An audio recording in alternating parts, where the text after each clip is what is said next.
All right, welcome everyone to our Saturday night focused on Brazil and the effects of inflation on vulnerable communities in Brazil and in specifically Rio de Janeiro.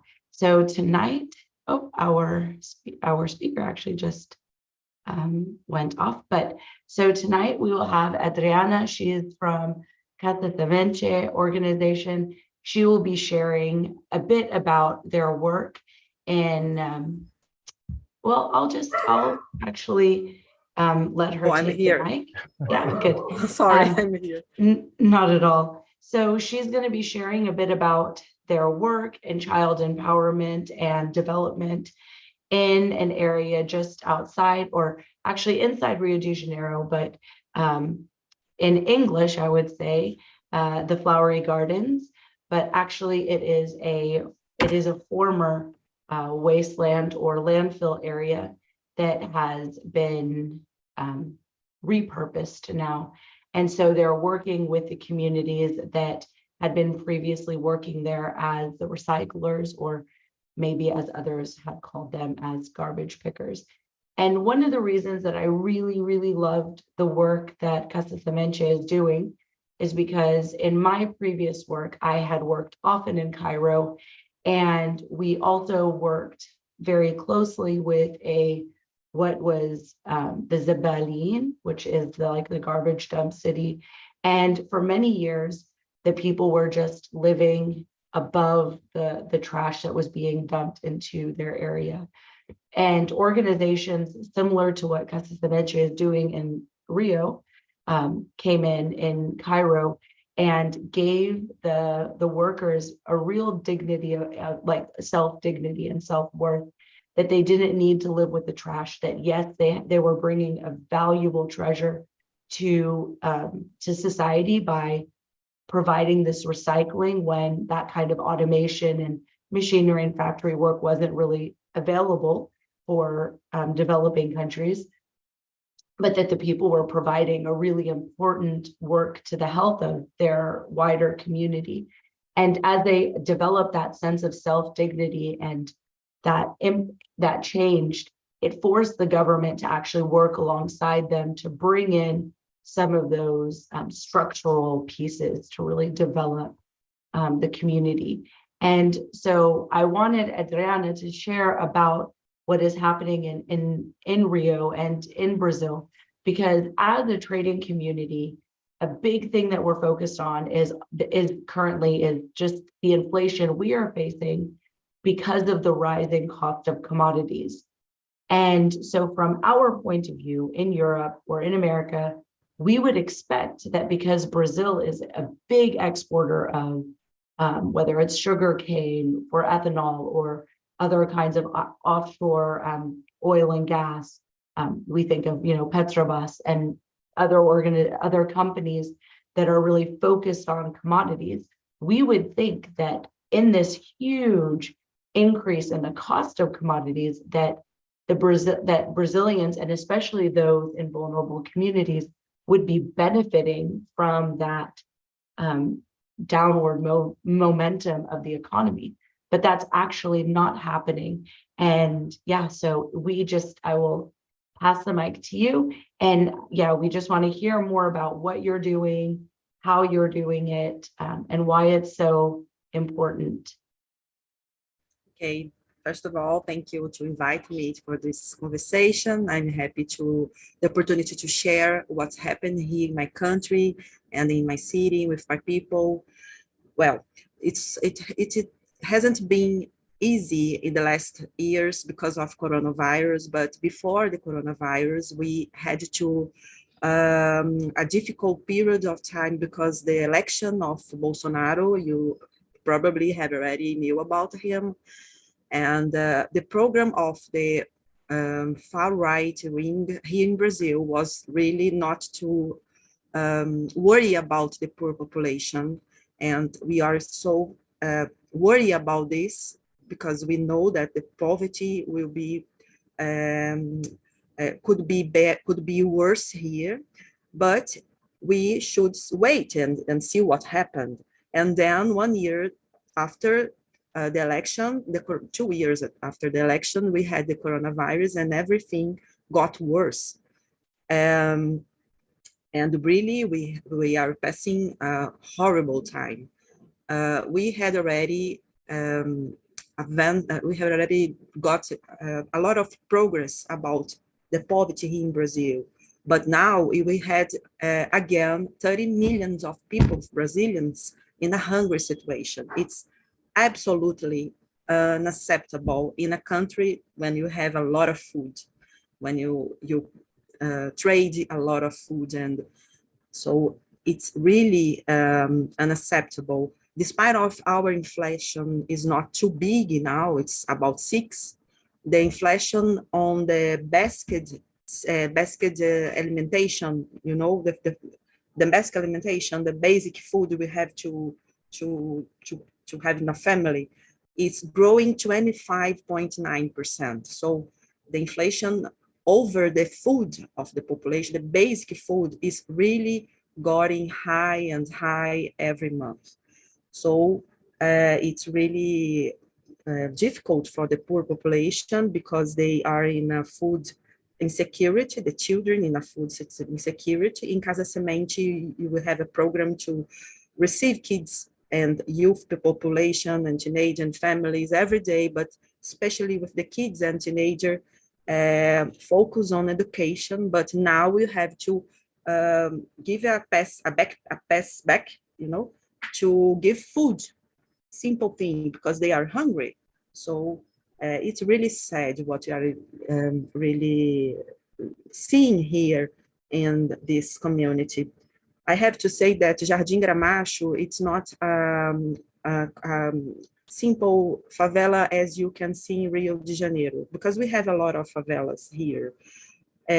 The degraded situation of this population is really different. I am used to work as a volunteer in favelas in Rio de Janeiro since I was a teenager. But when I went to Jardim Gramacho at my first time, it was shocked to me. I come back to my house crying a lot because I could never think that it's happened so close to me.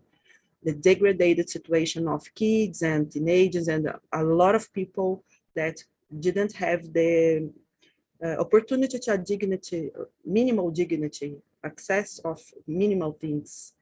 And that's because I came to Jardim Gramacho, and we could foundation Casa Semente with a group of persons, of the volunteers from civil society, and start this work. But now we are really in expectative to come back the program of welfare situations of this population in Brazil with new government. Just to give people a perspective, so the positioning of the community you're working in is actually directly behind the back of the statue of Jesus. And so the statue of Christ that's in Rio, and many people say that in a way they feel like Christ had turned their back on this community or had abandoned them. But thankfully, has been a lot of focus on the community and the changing environment. But for the people who like the song Copacabana, it is only like 30 kilometers, this community, from one of the most famous beaches of Rio de Janeiro. So it's, like, as you're sharing, that you can't believe that such a community is so close, because actually it's really in the heart of Rio. It's not like it's hidden somewhere far away. It's the placement is like just shockingly there in the middle. So I just want to help our audience to have that perspective of how close yet so different that the community you're working in is in comparison to the other communities, though it's just behind you. Yes. In Jardim Gramacho, as you said, we used to have the biggest landfill in Latin America, but it was closed, fortunately, because it was horrible. But it was the principal way of survive this population. They used to work in this situation, and when they closed everything, the population didn't have the opportunity to change the way they have to survive, you know. So we start to invest into focus, different focus. First of all, children and teenagers will have to give empowerment the children and teenagers about education, and the families we have to help them to find another opportunities of job and work and entrepreneurship, or land microcredit, a lot of actions that we have been doing since the land fee was closed. And we have a program of leaderships in the community, so as they can ask the government, so as they have more opportunities, more public politicians to their population. We have to empower the population that was born there, that lives there, and we have excellent persons, people with a lot of guts to do a good job there, and we want to give them the opportunity, the skills to go and ask to have the justice. Brazil is a country that we have a huge social injustice, and it's a sad situation for us since we was born 5 centuries behind. We have a genocide with our indigenous. We had a biggest period of slavery of the population, Black population in Africa, population here in Brazil. And we have marks of this horrible past in our country that we have to face seriously. And we believe we have to, we can't spend more time. We have to do it now, because it's not acceptable. When you think about environment, and we are really worry about this, we have to focus on this. This week was everybody was looking for COP27, and we were too. But when they talk about no heavy water for 40 years, in 40 years, when they tell you we can have water in 40 years, but we don't have water here in this community now, you know. It's not a future for this population. It's now. They don't have sanitation now. Don't have water is not a problem of the future. It's a problem of this population now. So we have to take care of the environment. We are really worried about this and working with this perspective, but we can't give behind the population that always was excluded or was the periphery of the opportunity to have a decent life and a justice life. So Adrian, by the way, I'm Darius for the community. My background is in engineering. I've been a part of the Trade Speakeasy community for about well over a year. But one of my main questions I had for you is in terms of, was this purposely like a disinvestment for the local community by like local politicians? We work with leaderships from the community, so as they can go to the government with different instruments to ask the rights that they have. Yeah. So we work with education as our, how can I say, our central access, you know. So all the time we are asking the government to have more schools with an integral perspective, so as the children can go there and spend all day long, have all the benefits and all the care that they have to have. Programs for our youth, because they have problems to have the first job, the first opportunity. So we are asking for programs to our youth, Black youth especially, because they are a part of these rights here. So, and we are doing now, at the same time, something to take care of this population. We can't have 1,000 teenagers as we want, but we are working with 150 every day. They are sharing and give them the opportunity to have a better life as to help this population. But we are working in another perspective to development community, so as the community go and ask the government to do what they have to do, you know. And we are with education training, leaderships training, persons that we know that can be the voice of this community, so as they can go, and we give all the support they have to do this, because sometimes it's dangerous, sometimes they don't have time because they have to work.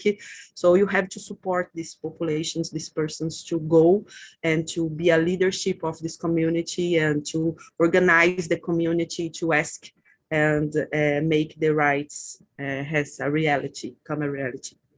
And what has been the reception on the ground for people that live in the community? We have friends. That's the way. Since the beginning, I was worried about be friends of them, and that was our first goal. We have to know them. We have to respect what they know. We have to listen what they want to say. We don't have nothing to teach them. We have a lot of things to share. So now we are friends. We have a lot of friends. We have open doors to dialogue with different people there, church groups, and youth population. So we want to share our perspective, and we want to be with them in this problem, you know. I am not the answer. They are the answer, you know. Thanks for that.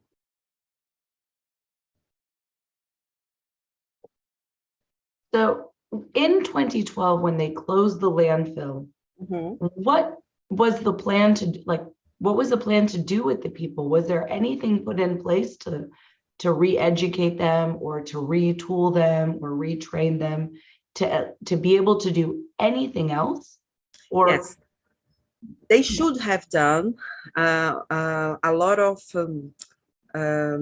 recycle centers, you know, different recycle centers with all the security and the conditions to the workers, but they didn't. They did only one. Coca-Cola did it, not the government. So we'll have only one recycle point with all the rights and the security and everything okay in Jardim Gramacho, but they didn't do nothing more about this. So they have to look of this population.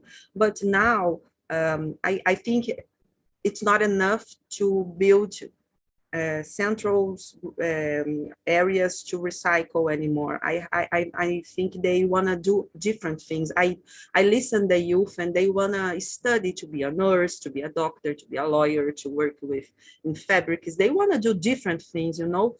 So I don't know if I don't think they want to come back to this situation of work with landfill and recycling, as the government said. And they said, okay, but they didn't do. And now I think the time go back, and they want to see a new perspective of life and the opportunity to do another things, you know, because they had already had better opportunity before 2015.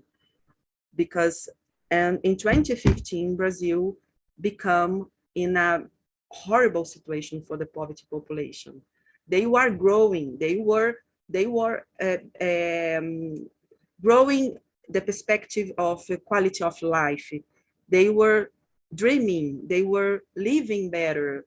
So and since 2015, Brazil become an last investment in welfare state, and the population start to suffer, and but they know that they can go to the university. They have already saw it happened. So they want it again. We saw in the past that it's possible, you know. So now I want to go there because I know it's possible. Why I can go? And it's wonderful because they don't give up to fight about a better life, you know. So I really look to the population, and I am I'm very proud of them, you know, because they have a lot of guts, and they wanna postpone the poverty. They believe in education. They know that that's the way, and they know that they has to be treated with rights, and they know that they has to do a lot of things because they are citizens, and I think they are great. So I am in love with the guts and the capacity of resilience of this community. I really believe that they will write a wonderful future. And I don't know how many times we will spend to build this reality together, but I'm sure that it's coming, because I can see it's coming in different persons now, different histories, different families. So it's wonderful to have the opportunity to listen the stories, to know, to have a relationship with them, and can help too with a little more, because that's the way we have to do this. We don't have we Currently, can't. are the students are the students able to go to school? Do they have access? So they know that not just that they're supposed to be able to go, but are they actually able to get into the public education system and move up? Yes, That's good. Yes, we always make a diagnosis with the community, asking them what they want, what the perspective of the future for their children, for their lives, and it's really high the desire of the population of their children goes to the university, for example. So they believe in education. So they know that's the way, and they are fighting with us about this topic specifically.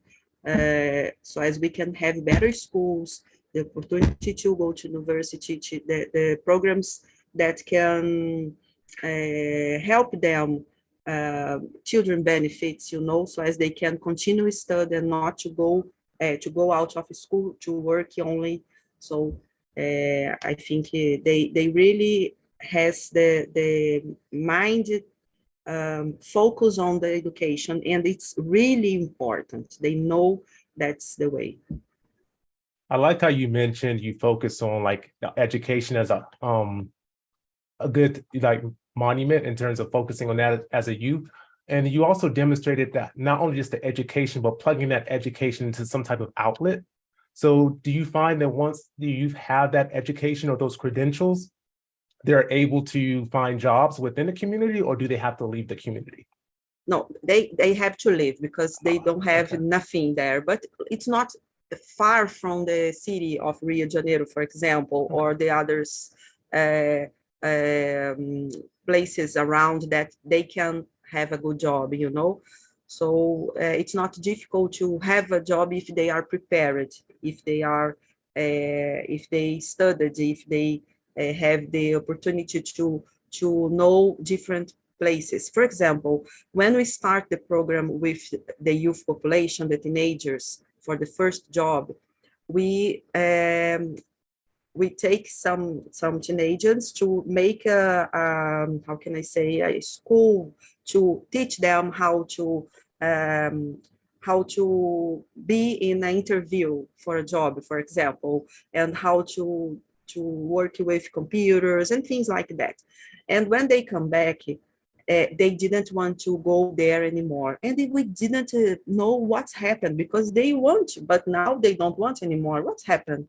And we talk about this with them, and we realized that they didn't want to go back because they didn't feel good, because they didn't have clothes like the others. They didn't have they look at to the others and to them and say, it's not a place to me. Sorry, but I don't want to stay here. So we changed everything so as we could prepare these youths to go there, to feel better and to be empowerment, to know that that's my place. We have a lot of teenagers that had never gone to the beach. They gone to the beach with us in Casa Semente. We make different opportunities to know the city that they don't have the opportunity. So they stay there in this place, they live there, and then they'll go out to the beach, for example, because they don't think it's a place that they have to go. They will look to me and see that I am a poor person and I'm not feel good with this. So the challenge is to prepare these youth population so as they can be okay to go there and feel good and really realize that it's this place is to you. You have to be okay and to feel good and stay in this position because this belongs to you too.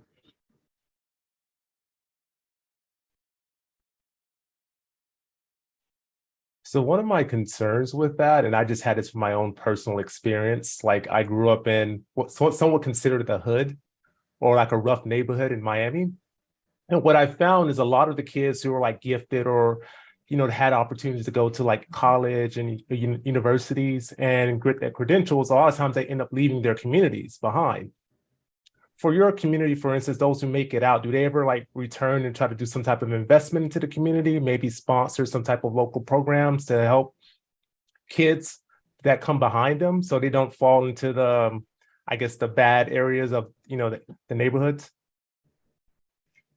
I don't know if I understood specifically the question. Could you explain that? Oh, yeah, sure. So say, for instance, like a lot of the kids that grow up in that area graduate, they get the job opportunities in the big city. Okay. Do they ever return back to the community to like help mentor, sponsor you? Okay. Yes, we did it today. Every Saturday Nice. we have this opportunity to share, and they come back, and a lot of them are still in the community, living better, but still there. So it's easy, and they are volunteers now in Casa Semente. They have to this perspective that they have to share this experience, And on Saturdays we have a meet with the youth population and these volunteers that used to be children, teenagers with us, and now they are working. So we have beautiful histories of this kind of thing, and they are with us because Casa Semente, it's not for the population that live in the away from Jardim Gramacho. Casa Semente belongs this population, belongs these teenagers. They are part of this completely. And since the beginning, we make they feel that that's my place. That's the way, that's the place I can grow. That's the place I can share with the others. And now I have to come back to continuously do this to the others, to my uncles and my kids and the population that they know. So it's beautiful because they really are involved with this challenge with us. Okay. And to approach this conversation from a different angle, I know you mentioned the landfill and how that was closed. Did the government do any type of remediation for the landfill, or did they just shut it down and stopped? No. We had a mediation, but and they closed it because of this mediation, but they didn't what they should have done. The government didn't. They conclude, okay, we'll close, we give you this. Part of the part of the conversation and the appointments that they have to do, they really did, but the most important, that's the sustainability of their lives, to think about the future and jobs and opportunities to do other things, they didn't do. So they received some money at the beginning process, the beginning moment. They give them some money to help them, but they didn't help them what to do with this money, So a lot of them built a house because they live in barracos. It's not a house really, and it was horrible. And they built a house with a better condition, you know. Yeah. And the money gone. And now what I do? So it's really sad to see, because the government didn't worry, because nobody see. Because if you go to Rio de Janeiro, different from favelas here, we are in Copacabana and you can see favelas, so you can't forget this population that lives in favelas inside the city, because you pass in front of these favelas all the time. But in Jardim Gramacho, they are a part of the Rio de Janeiro. So you can't see them, you know. If you don't see, they don't exist. It's like this, you know. So it's not important for the government, because the population, don't worry, they don't know anymore about this. So we are really all the time making them to be seen of the others, so as they can know that they are there.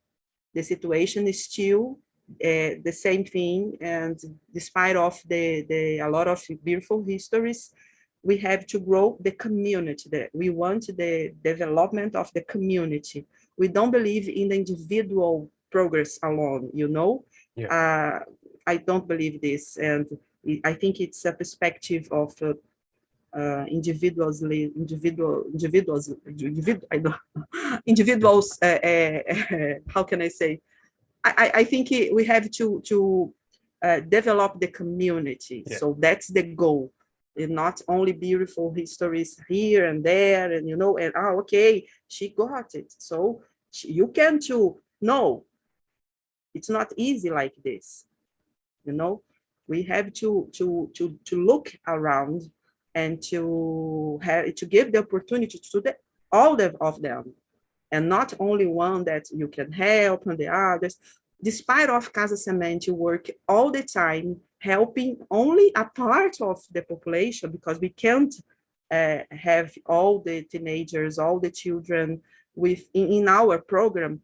We know that we have to ask the government to look of them, you know. That's your job, like we say, that's your job. You are showing you that it's possible, because we are doing here, but that's your responsible. And we are looking for justice, not only a charity. I love it. I think love, it's wonderful. I love to be with them, and I love to share what I have, but I think we have to ask for justice for this population. It's more than give something, give food, give it clothes, you know.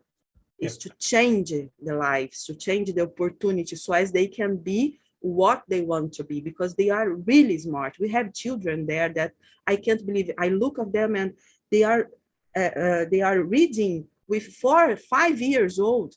Wow, he's really intelligent. He's really amazing with different skills, abilities in art, sports, a lot of things. But if you don't invest of this population, if you don't invest, they can't grow and be what all they can do and all they can be, you know.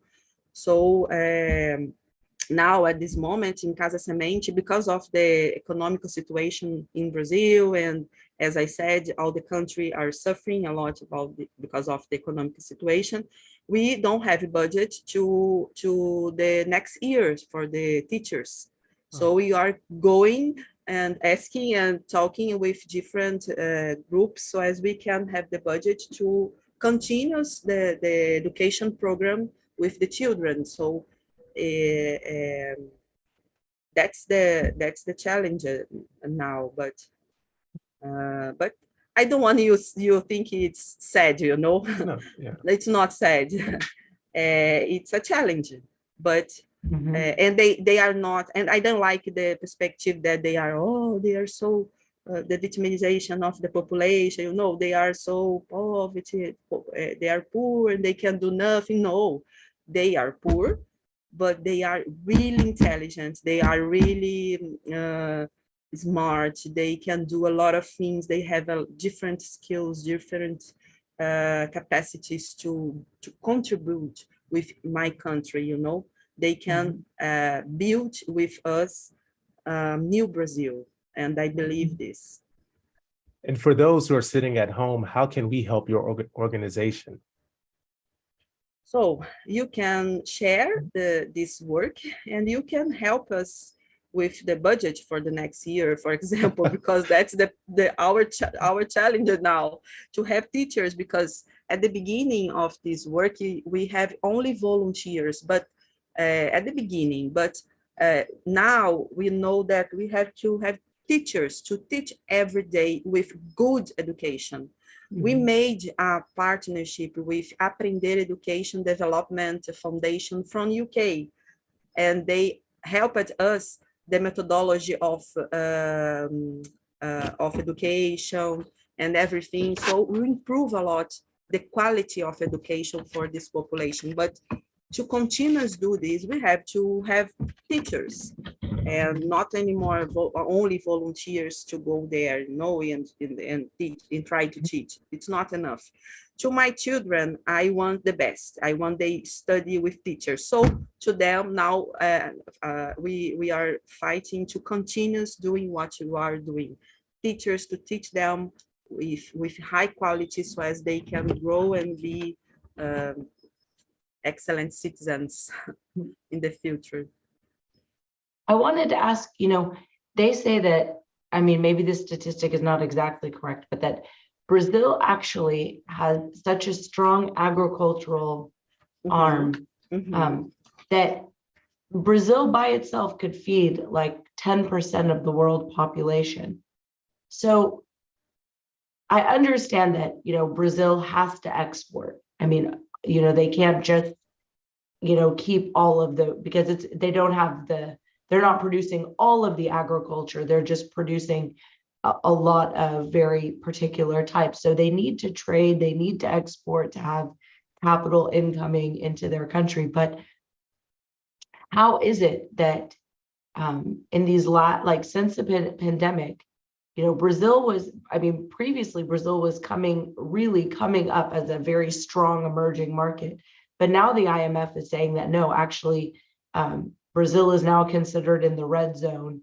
So for being like at the bottom, essentially, of the poverty level. So how is it that there is so much food hunger when Brazil is like, I don't want to say the breadbasket of the world, but is kind of a breadbasket to the world. Yes.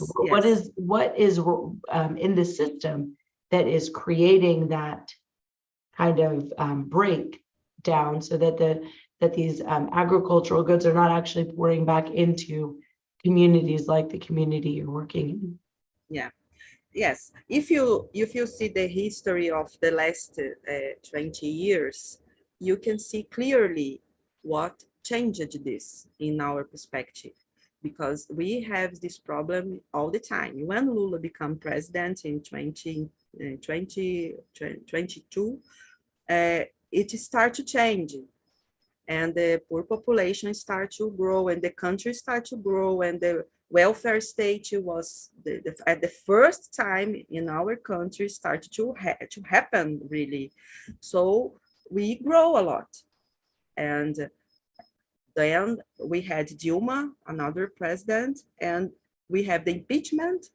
And since the impeachment, the nightmare is with us in these years, because really they changed the way of the way that they are doing the public politicians, you know, because Brazil is really big, and we have a lot of a big country with a lot of food, with a lot of potential to grow. But if you don't invest in the poor population, you won't grow with dignity, you know, because we have to grow together. And it was happened, but not anymore. So we really want, and we really dreaming about a new perspective now, because Lula has become again as a president. So we are dreaming about better future and to come back to the welfare state and the public politicians in the education. For example, Petrobras is really a big and important big important to us, to Brazil. We have the pre-sal, you know, the pre-sal, the capacity to have petroleum in the really deep situation.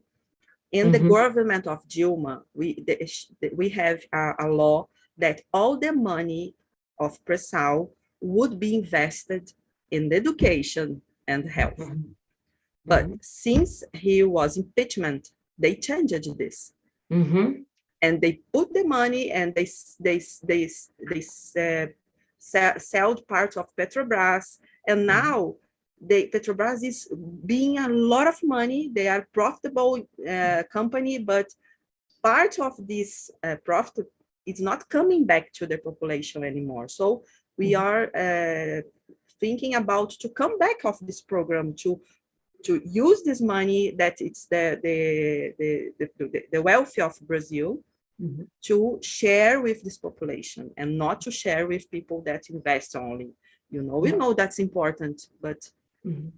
I was actually just going to mention that same exact thing because, so, you know, in the trade speakeasy, we talk a lot about, you know, different cycles. And so one of the things, the big question has been over the last year, is this kind of run in energy prices, will it continue, or is this just a result of pressures created by Russia and Ukraine? And most people would say this is really an energy bull cycle. We are going to have these strong, you know, strong energy movements because we haven't been investing for many, many, many years in production. So we're extremely behind. Even countries that have capacity, they haven't been building out their production because, well, that's not how they were using their funds. And so in the election, one of the big conversations with those who are invested in energy is what to do about, like, do we keep buying Petrobras, because it is one of the highest dividend paying energy companies for Americans. I think, I don't know about Europeans, but for Americans and Canadians, if you buy the Petrobras shares, because it has this double status, for every share you buy, you actually get double dividends. So one share is like $10 now, or $11. It's come down from $16 to $11, but the dividend payout is like $2.10, which is a massive dividend.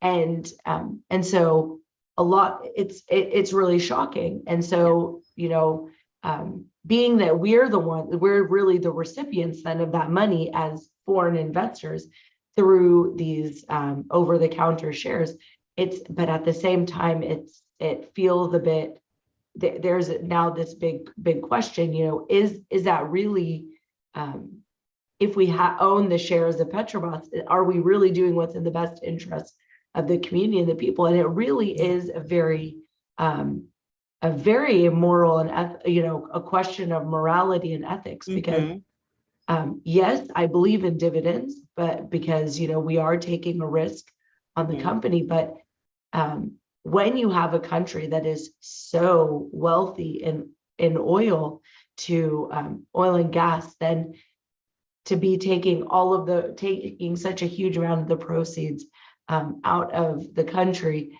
feels also a bit strange. So I'm glad that you mentioned it, because I didn't want to make you feel uncomfortable asking too many political questions. But that, since you brought it up, that is actually very, I'm glad you brought it up on your own, because it is a very sensitive topic, you know, for those of us who are using trading to improve our own situation. Yes. And many people that are at the Trade Speakeasy are I mean, most of our community, or a big percentage, we tend to be more women, and many of us tend to be mothers, some of us single mothers like myself. And, we are using trading as a way of taking care of our family. But I don't want to be using trading as a means of harming anybody else's family, because like you said, if what's in the best interest of my kids is having teachers, why would I not want that for somebody else? And if I need to create a system in which I'm making money by taking that away from somebody else, that it's an undignified way of trying to improve the situation of my own children. There has to be a more equitable way of dealing with that. So I agree. I mean, even from the outside, as a investor in energy companies, looking at the dividends that other companies like Exxon, Chevron, it's not the same. Devon, it's, they pay out like some percent, not not in one dividend payment, almost 20% of the value of the dividend.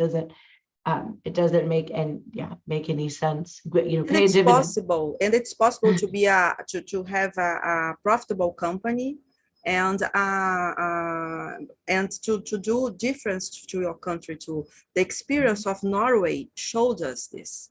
They did a big step to a better education with the oil they have in the Norway. And so we want only to invest part of this profit in our country, in our population, in education, for example. The basic thing, to us is a scandal. They hide outcomes to the rich population that don't need, but to see our wealthy not investing in our people. So it's sad, but I think we will start to change. It's not easy because a lot of things has been done, and we can come back, because the laws and the things that they are signing and things like that. But I think we have to create another way to do this with more justice to the poor population, and it's really an urgent situation. I don't want to cut you off, Darius, if you had another question. So I will give you a chance before I hop in. I can talk about. Yeah, I don't have another question at this moment. You asked that question. I'm not trying to steer into the whole political realm there, so I'm fine. So one of the big things that, that I've been reading, like trying to prepare for this, is just the element of significant health needs now of the children that have basically been born and raised in the community. Because even though the landfill, as I understand it, so please correct me if I'm wrong, that even though the landfill has been closed, that actually the degradation of the land has not been completely revitalized. So there continues to be exposure to toxins for the children. And so just the health needs of the kids are quite elevated because of the constant exposure to waste and rats and everything relating to landfills, basically. But how what is that an accurate picture of the health status of the children? And then are there efforts to improve that, or investments that people are making into the community to help improve the healthcare of the children, especially? Yes, we used to have, we have SUS, our health program in Brazil. It's like NHS for UK, and it's a public health. So it's really important. It's really important to Brazil to have SUS, this public health, and it helps a lot in this challenge of take care of the health of our children. When we had a Bolsa Familia, a welfare program, it was like a direct cash transfer program with conditionalities, So the family had to take the children to the school, take the children to the health programs, to have the vaccines, and to go to the doctors.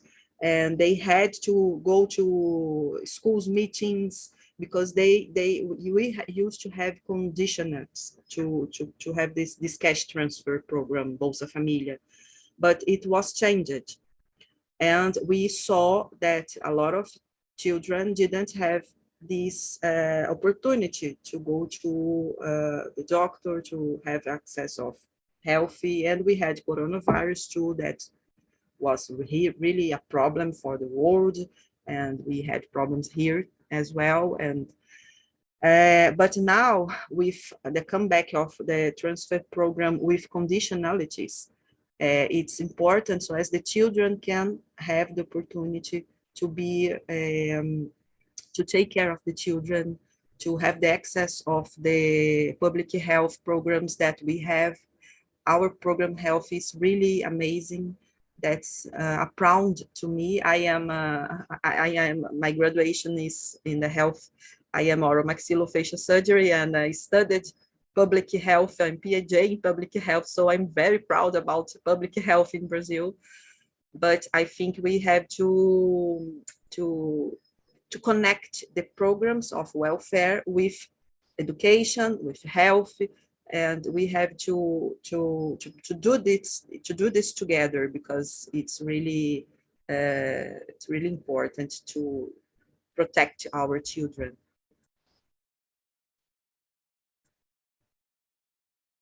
You have really such a phenomenal background and so much experience, because, you know, it's one thing to say that you studied public health. It's another thing to like work in communities where you are actively working to improve every day the all the implications of what public health regulations and rules are, you know, how they are impacting those societies, and to have to be like shoulder to shoulder with those that your regulations are, or the improvements you're trying to make are affecting, is phenomenal and commendable, because too many people like to legislate or provide ideas from an ivory tower where they're not impacted at all by the decisions that they make. So the fact that, you know, you have a lot of accountability for the job that you do, your 9 to 5, and then you go back and you invest your life and love and time into the community that you are kind of in a way that you're providing these regulations for, is a lot of accountability that you put on yourself. So it's very commendable to you. And I just want to point that out, that I really admire the work that you do and how you guys have done it at Casa Semente. Can you tell us more about maybe like your favorite aspect or some of the unique programs that Casa Semente is doing for the children that we haven't maybe already highlighted? Because I know that you guys do a lot of different programs, so I don't want to like drive the conversation one way. If there are other aspects of the organization you'd like to highlight or talk about. Yes, we work with the children. They go to Casa Semente every day and spend all day long. They take a shower, they do the meals, they study, they play, everything. And we have a program to the teenagers. Everything is through education programs.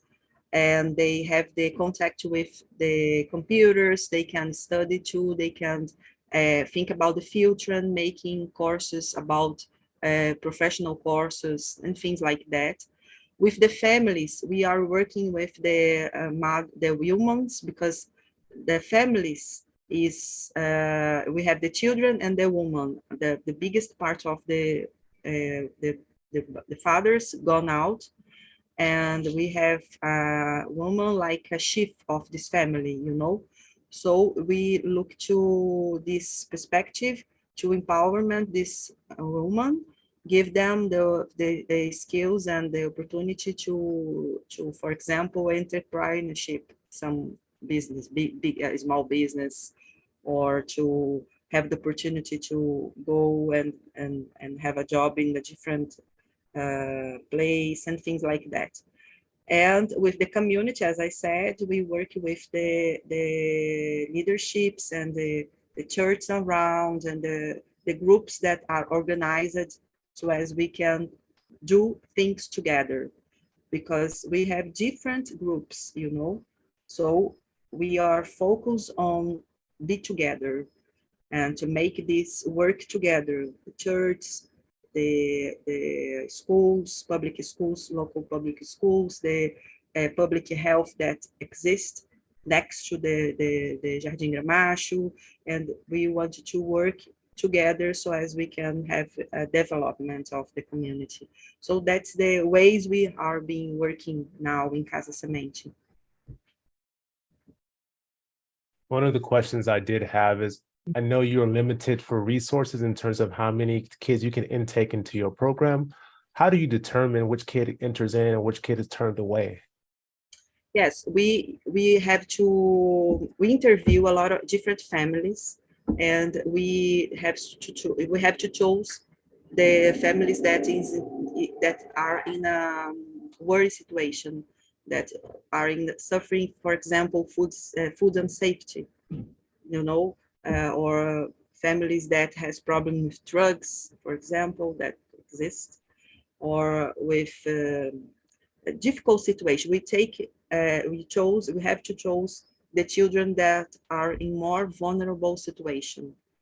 And we have social workers to do this job. They interview the families, they make this work to know what family has to come in our program, and that's it. Okay, thank you for that. And how many children are you guys actually able to care for, like children and teenagers in Yes, your program? almost 200.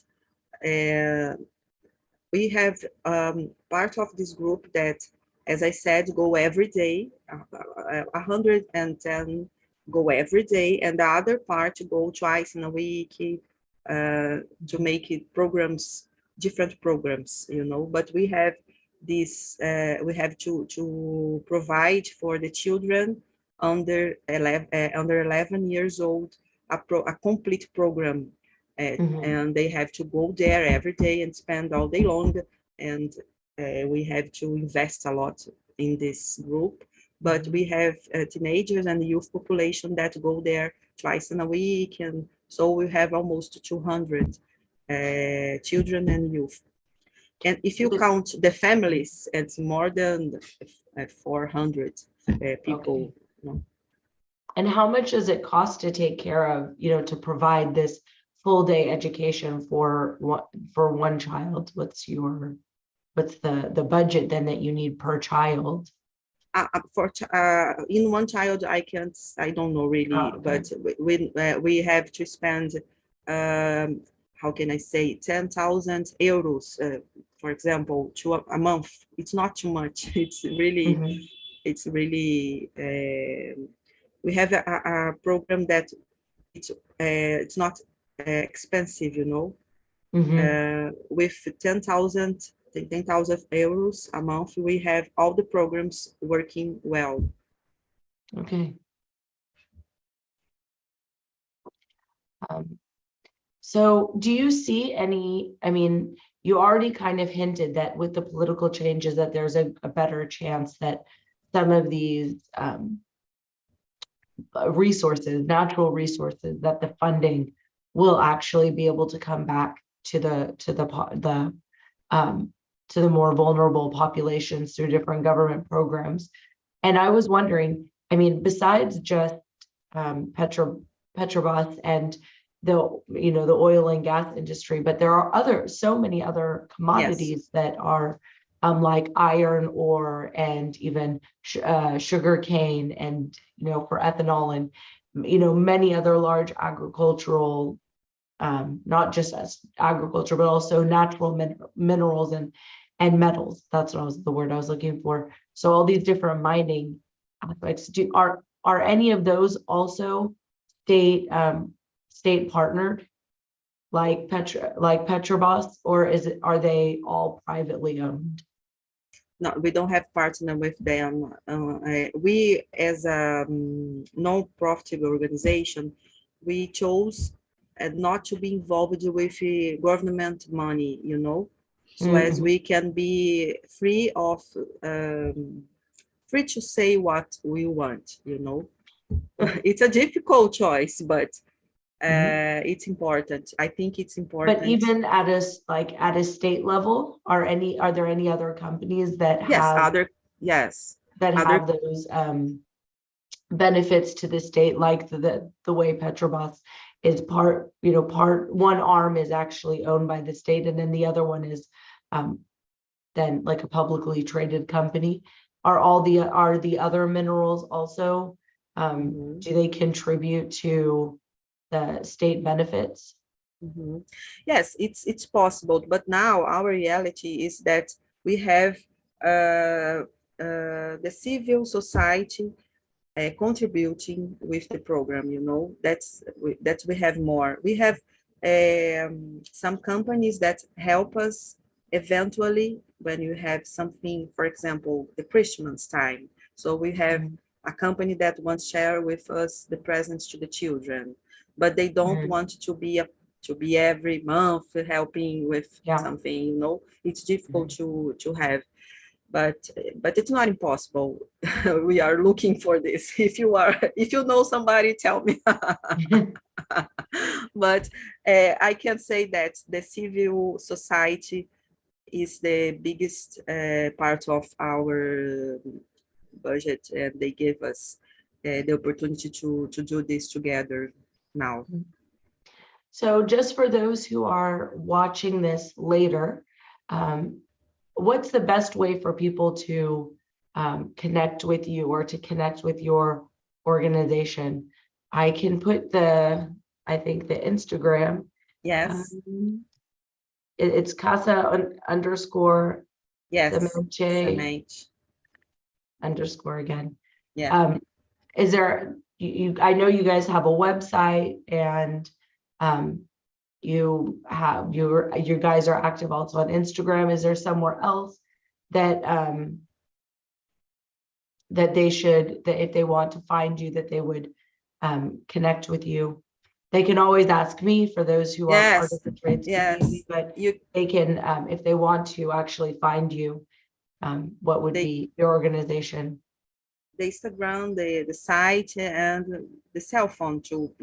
But we have a problem with Instagram because it's Portuguese, so maybe maybe it's difficult to understand everything. But in the site, they can understand, and we can talk. And the cell phone, we can talk and explain and share what they want to know. And if you want to visit here in Brazil, it will be a pleasure to Who doesn't show want you. to visit Brazil? It's a great place. There is a question in the chat. So Regina asks, I understand that there are programs for the children, but are there programs that support the family unit? Yes. Kind of mentioned that, but if you want to share more about. We can't work with the children apart of the family. We have to do this together. It's impossible to help a children if you don't have the family with you, thinking together about these children, thinking about the future of these children. So we are so close with the family. We are friends of these families and partners. It's a partnership with Casa Semente and families in this challenge of give them the opportunity to grow and to survive. Because I have to say that the reality of violence in Brazil is it's horrible, but it's worse in the poor and Black population in these favelas. 70% of the homicides that happens in Brazil is the youth and Black population in Brazil. So it's unacceptable. And to protect these children, this wolf, we have to have the family together so as we can protect them. and to grow. So including our law here that protect the children, we have to do this together. And on that same note, do you also accept like all the kids in that family? So you wouldn't accept one child out of the No, family? all the kids. It's Okay. impossible to have Yeah. only one. That's what I assumed. I wanted to see. Okay. Yes, it's impossible. Okay. If you want to get in the chat and ask some final questions, feel free to do that. I don't know, Darius, if you have any other follow-up questions. No, I don't have any questions right now. I was actually browsing the website through Google Translate, so it was very interesting to see all the information. Great. There's also a donation portal if you want to like just sponsor a child or something. I see that. Okay. Yeah, so if you want to just copy the link and you can put it in the chat, then I can put it here in the chat as for whoever comes later and watches the video. But Adriana, thank you so much for taking the time to share with us and to share the realities of what the children are facing. Because as I said, depending on how the government communicates and works with these families and with the communities, like what's happened, you can end up in this situation where you do one thing for the good of the environment or for the what you believe is going to be for the good of a community, only that then the next piece doesn't actually fall into place, and then you end up in this kind of very this the degradation of the people that are living there, taking away their jobs, hoping that you're going to provide something better, only that doesn't actually transpire. And then all the generations behind then are trapped in this kind of very complex situation of trying to move forward with their lives. So, I think that, a lot of the movies, they show these glorious stories of orchestras that come out of the favelas, or communities that change from one way and then look entirely different. But in this situation, there was an undergirding of, yes, we want to develop and embrace a better environment for the people, but then nothing stepped in to really support those families to get, all the way through to the next level of true holistic and robust care and future opportunity. So thank you for taking the time to share with us, giving us a better, a more holistic view of, the things that we're talking about, because it's easy to talk about trading and to talk about, oh, I'm investing in good companies, or I'm scalping, or I have this fast investment. But we often forget that these companies are real companies with real employees, and the decisions that they make that affect their stock price might not always necessarily be what's in the best interest of even their community members or their employees or the employees' families, and Petrobas's huge dividend being an aspect of that. So we do, as a community, we always want to make sure that we're asking the hard questions, even if it does maybe have implications for the way that we trade. But just like you're a public health care official, you could divorce yourself from the beneficiaries of the work that you are doing, so that you don't have to face that accountability. But that's not the kind of community that I want for the Trade Speakeasy. I want us to ask those hard questions about the companies we're investing in and the areas of the global economics that are affecting and impacting especially vulnerable people, children, and vulnerable families. How our choices in the markets are actually affecting other people's lives. Because the Trade Speakeasy was born out of my own situation of being a widow and then trying to create income to take care of my children. And I know that many people that come to the Trade Speakeasy know that ethos and know what my heart is and my passion is. And so, but I want to make sure that however I may be educating people, it is also in a way that is caring for even the last maybe individual that may be impacted by what we are doing, because we do it in a platform and it looks like just numbers, but it is impacting the day-to-day lives of people in communities where you are also working. So I'm very thankful to you. I know that our community at the Speakeasy is also very thankful that you're bringing us the hard topics, just, bringing them directly to us. So we have to ask the question, we have to face it. We can't pretend that vulnerable people don't exist because we may be making money in our trading. And I do, for those who are watching this later, please go visit the Casa de Menche website. And if you want to donate, please go ahead. It's a wonderful organization. One of my colleagues, that I've worked with for more than almost, I don't want to say 20 years now, but yeah, almost really like 15 years, worked very closely with Casa de Menche to do a lot of vulnerability studies and some educational development and programming.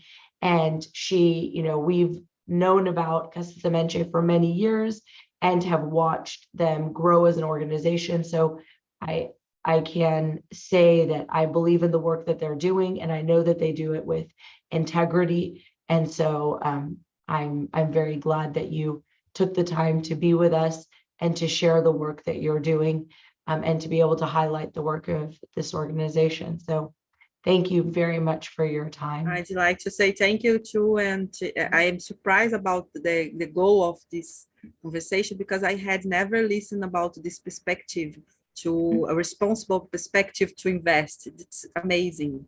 It's really important. Maybe if we have more people like you and Dario worrying about this, we didn't have a devastating moment in Amazonas in the past 3 years, because all the time we listen, they won't invest in Brazil anymore if you devastating Amazonia, but they still investing, they still putting money, so nothing happens. So it's really important to have it, to share this perspective. And I hope so you still talking about this, so as others can be this responsible perspective with our environment and with our population and poor population, vulnerable population. I hope so you go on and do this. Thank you.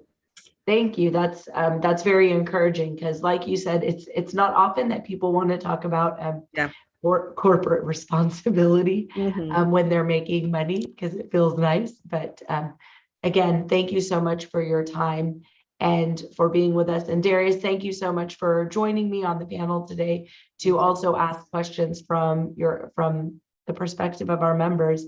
And for those that joined us in the chat as well, thank you. And for those watching later, you can find us at Trade Speakeasy or tradespeakeasy.com, and you can find the work that Adriana is taking part in at Casa_Semenche_.